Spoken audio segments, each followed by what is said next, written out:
প্রধানমন্ত্রী নরেন্দ্র মোদী বৃহস্পতিবার ঘোষণা করেছেন 1962 সালের ভারত চীন যুদ্ধের সময় খালি করা গ্রামগুলিকে পুনর্বাসনের জন্য একটি বিশেষ অভিযান শুরু করেছে সরকার। উত্তরাখণ্ডের হর্ষিলে এক জনসভায় ভাষণ দিতে গিয়ে প্রধানমন্ত্রী বলেন, ওই যুদ্ধের সময় উত্তরকাশী জেলার 2টি গ্রাম খালি করা হয়েছিল। এখন সরকার সেই গ্রামগুলিকে পুনর্বাসিত করে প্রধান পর্যটন কেন্দ্রে পরিণত করার চেষ্টা করছে। প্রধানমন্ত্রী বলেন, 62 সালে যারা বাড়িঘর ছেড়ে চলে যেতে বাধ্য হয়েছিলেন সে গ্রাম পুনর্বাসন করা হবে। 1962 में जब चाइना ने भारत पर आक्रमण किया तभी हमारा जादू गांव को खाली करवा दिया गया था। ये हमारे 2 गांव खाली कर दिए गए थे। 60-70 साल हो गए, लोग भूल गए। हम नहीं भूल सकते।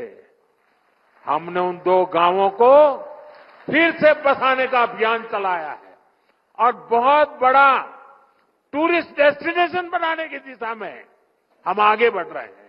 এই উদ্যোগের মাধ্যমে সরকার ঐতিহাসিক গুরুত্ব সম্পন্ন এই অঞ্চলগুলির উন্নয়ন এবং স্থানীয় জনগণের জীবনযাত্রার মান উন্নত করতে চাইছে।